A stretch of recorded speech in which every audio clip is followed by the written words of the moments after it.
মুহূর্তে গ্রহ নক্ষত্রের যা অবস্থান, তৃণমূল কংগ্রেসের পক্ষেই যাবে ভোটের ফলাফল। একদম একদম তাই যাবে, এবং আচ্ছা তিনি পুনরায় মুখ্যমন্ত্রী হবেন এই ব্যাপারে নিশ্চিত। আমি আমি আমি কোনো এই মধ্যে দ্বিমত করবো না। আচ্ছা, আমি একটু বিজেপির রাশি নক্ষত্র অনুযায়ী বিজেপির সঙ্গে কোথায় কোথায় কালকের দিনটা খাপ খাচ্ছে না, সেটাও যদি একটু বলেন আর কি।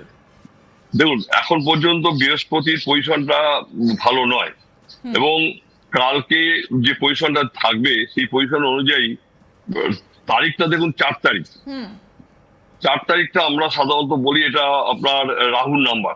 আচ্ছা তো রাহুর যেহেতু পজিশনটা ভালো নয়, রাহু যেহেতু শনি মঙ্গল এবং বিশেষ করে বৃহস্পতি কানেকশন রয়েছে, রাহু কিন্তু ডিস্টার্বেন্স করবেই একটা, এবং সেটা সমস্ত ভোট পাকিয়ে দিতে পারে। যত পরিকল্পনা যা আছে সেটা কিন্তু একটা জট পাকাবার সম্ভাবনা রয়েছে। সেই হিসাবে কিন্তু আপনার আমি বলবো বিজেপির পজিশনটা ভালো নয়। আচ্ছা, আমি যদি একটু তুলনা করি শুভেন্দু অধিকারীর সঙ্গে মমতা বন্দ্যোপাধ্যায়, মমতা বন্দ্যোপাধ্যায়ের জন্য কতটা ভালো এই 4 মে দিনটা, তার সঙ্গে কতটা সম্পর্কিত এই সংখ্যা তত্ত্ব এবং হিসেবটা, সেটা যদি এবার একটু বলেন, একটু বিস্তারিত যদি বলেন। না ধরুন, মমতা ব্যানার্জির তারিখটা কিন্তু হচ্ছে 5 তারিখ, জন্ম তারিখ ওনার। আচ্ছা শুভেন্দু বাবুর আমি তারিখ, জন্ম তারিখ সময় জানি না, আমি ওনার জানি না, সুতরাং ওনার সম্বন্ধে আমি বলতে পারবো না যে ওনার তারিখটা কোনটা ভালো। কেউ বলেন ওনার 3 তারিখ, কেউ বলে 6 তারিখ, তো সেটা আমি ধরছি না। কিন্তু সেই হিসাবে যদি আমি মমতা ব্যানার্জি যেহেতু রাজ্যের মুখ্যমন্ত্রী, তাকে ধরেই আমি প্রেডিকশনটা করি।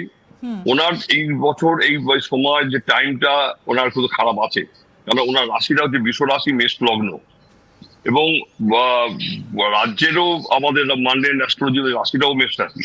সুতরাং এই রাশির দ্বাদশে শনি মঙ্গল রাহুর যে কানেকশনটা হয়ে আছে, এটা কিন্তু ওনার পায়ে খুব চাপ। যে চাপটা আপনারা দেখছেন সবাই মিলে, এবার ইলেকশন কিন্তু খুব ফ্রি ফায়ার ইলেকশন হয়েছে, খুব চাপের মধ্যে দিয়ে ইলেকশনটা হয়েছে। এত ইলেকশন চাপের মধ্যে হলেও উনি কিন্তু বা ওনার যে সময় অনুযায়ী আমার মনে হয় ওনার টাইমটা কিন্তু ভালো, উনি জিতবেন এবং উনি সরকার গঠন করতে পারবেন। আচ্ছা, অভিষেক বন্দ্যোপাধ্যায়ের জন্য কতটা ভালো এই সময়টা, তিনি কি পরবর্তী উত্তরসূরি হতে চলেছেন? মুখ্যমন্ত্রী হবার কতটা সম্ভাবনা অভিষেক ব্যানার্জির থাকছে? দেখুন, অভিষেক বন্দ্যোপাধ্যায়ের যে টাইম আমরা দেখেছি, অভিষেক বন্দ্যোপাধ্যায় এখন মুখ্যমন্ত্রী হওয়ার এখনো টাইম হয়নি। আগামী বছর মাননীয় মুখ্যমন্ত্রী তার একটা শনি 7.5 পিরিয়ড শুরু হবে। এই 7.5 পিরিয়ডটা শুরু হলে উনি 2027-এর শেষ বা 28-এর দিকে উনি এই মুখ্যমন্ত্রীর দায়িত্বটা অভিষেক বন্দ্যোপাধ্যায়ের হাতে অর্পণ করতে পারবে, এবং তখন অভিষেক বন্দ্যোপাধ্যায় যে টাইম অনুযায়ী ওনার একটা রাজযোগ চলবে। ওই রাজযোগ চলাকালীন কিন্তু উনি ভারত এই পশ্চিমবাংলার মুখ্যমন্ত্রী হওয়ার ওনার যোগ্যতা আছে এবং রাখতে পারবেন উনি। বেশ, মুখ্যমন্ত্রী কে হতে চলেছেন? মমতা বন্দ্যোপাধ্যায় কি মুখ্যমন্ত্রী হতে চলেছেন? জ্যোতিষশাস্ত্র মতে কার জন্য সুইটেবল এবারের মুখ্যমন্ত্রী পদটা? আমি আগেও বলছি, এখনো বলছি, এই বর্তমান টাইম অনুযায়ী মুখ্যমন্ত্রী হওয়ার ক্ষমতা কিন্তু আমাদের মমতা ব্যানার্জিরই হবে, কারণ ওনার ছক অনুযায়ী সেটাই দেখা যাচ্ছে। কিন্তু আমি দেখুন, সেপোলজিস্ট যারা এই সমস্ত বিচারগুলো করেছে তাদেরও তো ভুলভ্রান্তি হয়, আমাদেরও ভুলভ্রান্তি হতে পারে, কিন্তু আমি ভুলভ্রান্তি হলেও এর আগে আমি ওনার ছক বিচার করে 2001 বা অনেক সময় আমি ওনার বিচার যেগুলো করেছি তাতে কিন্তু ওনার রাশি এবং লগ্ন অনুযায়ী যে পজিশনটা আমি দেখেছি তাতে কিন্তু আমার বিচারগুলো মিলেছে। কারণ এবারও আমি বলবো যে ওই টাইম ধরে যে বিচারটা করি, ওনার কিন্তু মুখ্যমন্ত্রী হওয়ার ক্ষমতা পুরোটাই আছে, এবং আমি মনে করি সেটাই হবে। বেশ, সরকারের স্থায়িত্ব কতটা হবে? ফুল টাইম 5 বছর কি তিনি মুখ্যমন্ত্রী থাকতে পারবেন? যদি তৃণমূল আবার সরকার গড়ে, তাহলে তার স্থায়িত্ব কতদিন হবে? এই সরকারের স্থায়িত্ব সম্পর্কে কি দেখা যাচ্ছে রাশিচক্রে? দেখুন, পশ্চিমবাংলা মেষ রাশি গর্ভবতী, মমতা ব্যানার্জিরও রাশি বৃষ রাশি, ওনারও 7.5 শুরু হবে, এবং রাশির মধ্যে যখন শনি ঢুকবেন, এই যে 2027-এর শেষ 28, 29 এই পরপর যে পিরিয়ডটা আমরা দেখেছি, 69-এও আমরা দেখেছিলাম, 69, 70, 71 যখন রাশির উপরে শনি ট্রানজিট করেছিল, তখন নকশাল মুভমেন্ট আমরা দেখেছি, ভারত পশ্চিমবাংলা তোলপাড় হয়ে গেছিল। এবারও কিন্তু রাশির মধ্যে যখন শনি ঢুকবেন, তখন কিন্তু পশ্চিমবাংলার একটা বিশৃঙ্খলা সাংঘাতিকভাবে সৃষ্টি হবে, এবং 2029-এর মার্চ পর্যন্ত এই টাইমটা কিন্তু ভালো নয়। কিন্তু মাননীয় মুখ্যমন্ত্রী মমতা বন্দ্যোপাধ্যায় ওই সময়টা আমার মনে হয় ওনার শারীরিক কারণে উনি দায়িত্ব ওই অভিষেক বন্দ্যোপাধ্যায় হ্যান্ড ওভার করতে পারেন। সুতরাং সেই সময় কিন্তু একটা চাপ পশ্চিমবঙ্গের উপরে বড় ধরনের চাপ পড়বে, কিছু লোকক্ষয় হওয়ার সম্ভাবনা ওই সময়টা বেশি হবে। সুতরাং মুখ্যমন্ত্রী হবে সরকার ভাঙবে আমার মনে হয় না, কিন্তু এমন হতে পারে 2028-29-এর সময় ওই সময় সরকার ভাঙতে পারে, কিছু লোক দল থেকে বেরিয়ে গিয়ে তারা অন্য দলে জয়েন করতে পারে, সেই কারণে হতে পারে। আদারওয়াইজ এই মুহূর্তে তাড়াতাড়ি কিছু হবে না। অর্থাৎ আপনি বলছেন এই সরকারের স্থায়িত্ব 5 বছরই হবে, মাঝখানে সরকার ভাঙার কোনো সম্ভাবনা না, সেই সেরকম রকম কোনো কোনো সম্ভাবনা হবে না। না, বিজেপি এই কারণে নেই।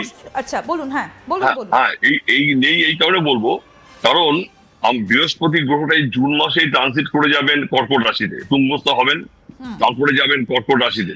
এই যে পরপর যে টাইম পিরিয়ড যেগুলো আসছে, এই টাইমগুলোতে কিন্তু ওনার সরকারের স্থায়িত্বের উপরে অনেকটাই নির্ভর করবে এবং হবেও, তাতে কোনো অসুবিধা হবে বলে আমার মনে হয় না।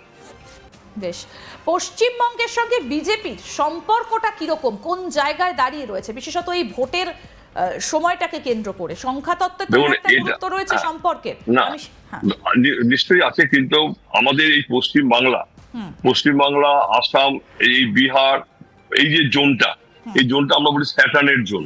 আচ্ছা, কিন্তু স্যাটার্নের জোন যেটা রয়েছে, এই স্যাটার্ন জোনে আমরা দেখেছি এখানে প্রাকৃতিক সম্পদ, খনিজ সম্পদ সবকিছু থাকা সত্ত্বেও এই বাংলার বা উড়িষ্যা, এই বিহার বলুন, পশ্চিমবাংলা বলুন, এর উন্নতি কিন্তু আমরা সেভাবে দেখতে পাইনি। কারণ শনি গ্রহটা যদি কারো রাশির উপর, দেশের উপর, মানুষের উপর প্রভাব বিস্তার করে, তাহলে তার কিন্তু ধীর গতিতে উন্নতি হয় এবং উন্নতিটা সেভাবে হয়েও হয় না। সুতরাং এই যে শনির প্রভাবটা যেটা রয়েছে পশ্চিমবাংলার সাথে, আমরা কেন্দ্রীয় সরকারের একটা সুলভ মনোভাব তৈরি হবে এবং থাকবে। এটা কোনোদিনই মানে একদম যে চিরস্থায়ী ভাবে ভেঙে যাবে আমার মনে হয় না, এটা থাকবে। যার জন্য উন্নতির দিকটাও আমরা দেখতে পাচ্ছি সেভাবে হওয়ার সম্ভাবনা কম। আচ্ছা, আমরা তৃণমূল, বিজেপি এই দুটো দল নিয়ে কথা বলছিলাম, বাকি যে দলগুলো রয়েছে কংগ্রেস এবং সিপিএম, আমি একটু যদি কংগ্রেসের বিষয়টাতে আসি, যে একটা সময় তো কংগ্রেস দীর্ঘদিন পশ্চিমবঙ্গে ছিল, তারপর থেকে আস্তে আস্তে পশ্চিমবঙ্গে কংগ্রেসের বিধায়ক সংখ্যা শূন্যতে গিয়ে দাঁড়িয়েছে। এই দলের কি এবার খাতা খোলার সম্ভাবনা রয়েছে? এগোবে কি কংগ্রেস? তাদের সময়টা কেমন যাচ্ছে? তো আমি সেভাবে কংগ্রেসের দেখিনি আমি, কিন্তু বর্তমান যে টাইম অনুযায়ী, রাশি অনুযায়ী যদি বলতে পারি, কংগ্রেসের সিট এবার খুলবে। যেটা আগে 0 ছিল, সেই 0 থেকে তার 2-1টা সিট এবার বাড়ার সম্ভাবনা রয়েছে, সেটা পাবে। কিন্তু সিপিএম পার্টির শনির যা পজিশন রয়েছে, তাতে কিন্তু খুব একটা যে দিগন্ত খুলবে আমার মনে হয় না। তো তাদের অবস্থা কিন্তু খুব ভালো হবে না। যদি ধরে একটা সিট পেতে পারে, কিন্তু তাও আমার সন্দেহজনক, কারণ শনির পজিশনটা একদমই ভালো না।